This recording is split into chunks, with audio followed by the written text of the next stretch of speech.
Alright, so, nope. 3.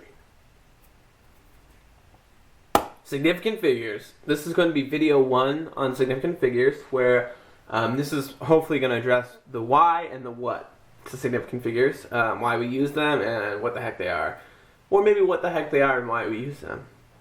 But anyways, the second video is going to cover more the criteria that you'll need to know for homework and tests, and just to not have these kind of errors that your teacher's going to mark off. So, in significant figures, the word significant, it generally means something like important, and figures means numbers or digits.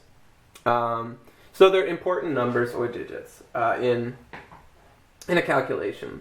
And so right now we'll just say significant figures exist because they account for the amount of error in a measurement. And this will hopefully make more sense in the subsequent minutes. So, in a measurement, which is usually the numbers we deal with in something like chemistry, or any of the natural sciences really, in a measurement there are two principles in play. There's one of accuracy and there's one of precision. So we can think of accuracy and precision as two separate attributes that work together to make a measuring instrument reliable. So precision really is consistency, and accuracy is how close the measurement is to actuality. So say this rock in actuality, maybe it's a super long number, but we'll say it's actually this. Accuracy is how close it is to 50.12789 grams. So easy enough. So this also is a good way to illustrate it too. So if we have a scale that's high accuracy and high precision, we can expect data that's going to be really close to this bullseye. And I'm sorry, it's like if we put a rock on this scale, so we can expect, and the bullseye is what the rock actually, what the mass of the rock actually is. So we can expect data close to the bullseye, meaning it's close to what the rock actually weighs. Now say we put this rock on a scale that is not very accurate, but it's precise, it'll be consistently off. So it won't be accurate in that it's close to the actual mass of the rock, but it will be consistent. So it was like me in school where I was consistently a bad student. So, I didn't get good grades, but I was consistently bad, so that's worth something. And then say we put the rock on a scale that's really accurate, but it's low precision. We're going to be looking at data that's, hovering around the bullseye, but still kind of all over the place. And this is like the scale. If this is the scale all scales dream to be, this is the scale all scales have nightmares about. It's low accuracy, low precision. So we can expect data that's, not accurate and also not close to what the rock actually weighs. So that's precision and consistency, which is two factors of measurements. And measurements are generally the numbers we get. So again, depending on the quality of your instruments, you're either going to have less specific numbers, something like 50.01 or like 12.2. But if you have very high quality, expensive instruments, you can get more specific numbers. So, big, long numbers like that. Not necessarily big, but more specific.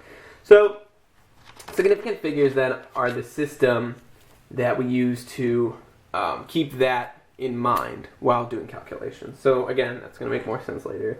So here's another way to illustrate it. Let's just use this equation. For instance, we have pressure equals force divided by area. Let me straighten that out. And so let's say we have 10.1 newtons of force and 21.13 meters squared of area. Then naturally we divide them and we get this huge number. But if you put this as your answer, your science teacher is going to mark you off a point or two or whatever and circle it as wrong. And it's considered wrong because it's being more specific than it can actually be. Now why is that? That's because you have to factor in how specific your measurements were and tailor your answer to that. So what we need to do is we need to tone down our answer and put it into a more appropriately specific answer. So we lop off a few numbers until things look as specific as they should be. So again, if this following process doesn't make sense, just stick with me, and the second video will kind of explain more. This is just an overview. So the way we lop off numbers is actually super duper simple. We take the least specific measurement, and then we apply it to the whole calculation that we get. So it's like if you have a chain with 99 links, and then you have one link that's weak, then you should expect for that chain to break when that weak link breaks.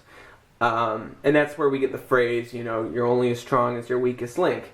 So likewise, you're only as specific as your least specific measurement. So you can't be more specific than your weakest link. So if we look at this, our least specific measurement is this one that has 3 significant figures. 1, 2, 3. Where we have 4 significant figures here. So this is our weakest link, if you will, our least specific measurement.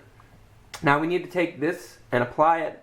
So take 3 significant figures. This is the specificity of the measurement. We need to take this specificity and apply it to the calculation.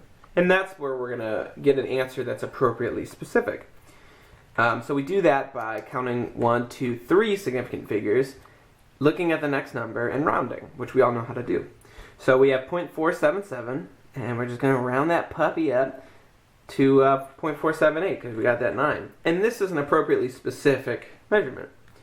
And it may be tempting for us to want to say, oh, we should divide, to adjust these before we divide. So saying we have 3 significant figures here, we'll take this measurement and bring it down into less specific. But we don't want to do that because these are measurements. This is what we actually got. So we don't screw with these. We leave these unscrewed, and the only thing we kind of mess with is this calculation, because this isn't a measurement. This is a product of the division of 2 measurements. So that'll make sense, I think. So you just apply the sig figs and round. That's it. So the point to significant figures is they're used to ensure that our calculations are appropriately specific to our measurements. Oh, what a dingus. I just covered all this. Oh. So yeah, that's what significant figures do. They ensure that our calculations are appropriately specific to our measurements. Teachers don't explain it really that way. I don't know why. That's what they're there for, though.